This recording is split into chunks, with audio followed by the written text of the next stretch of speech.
Deputi 5 Kantor Staf Kepresidenan, KSP, Jaleswari Pramodawardhani mengatakan, penetapan Menteri Komunikasi dan Informatika, Menkominfo, Johnny G. Plate sebagai tersangka oleh Kejaksaan Agung, Kejagung, murni penegakan hukum. Dalam perkembangan yang mengejutkan, Menteri Komunikasi dan Informatika, Johnny Gerard Plate, terlibat dalam kasus korupsi. Hari ini, kami hadirkan kabar terbaru mengenai perkembangan kasus ini. Johnny Gerard Plate, yang lebih dikenal sebagai JGP, resmi ditetapkan sebagai tersangka dalam penyelidikan korupsi yang melibatkan penyediaan menara Base Transceiver Station, BTS, 4G dan infrastruktur pendukung di bawah program Bakti Kominfo dari tahun 2020 hingga 2022. Setelah ditetapkan sebagai tersangka, JGP ditahan di Pusat Penahanan Salemba, Cabang Kejaksaan Agung, selama 20 hari mulai tanggal 17 Mei 2023 hingga 5 Juni 2023.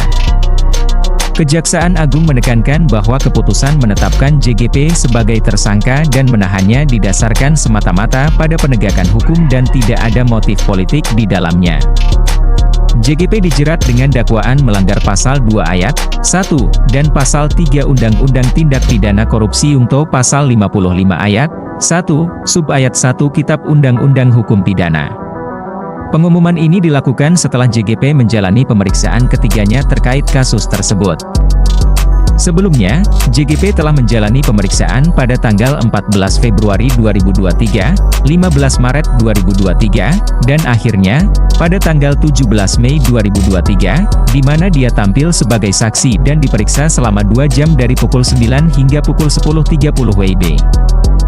Selama sesi yang intens itu, JGP dihadapkan pada 33 pertanyaan dari tim penyidik untuk mengetahui keterlibatannya sebagai Menteri Komunikasi dan Informatika. Sebagai pihak yang bertanggung jawab atas penggunaan anggaran dalam proyek penyediaan menara BTS 4G dan infrastruktur pendukung, JGP terlibat dalam menyebabkan kerugian keuangan negara.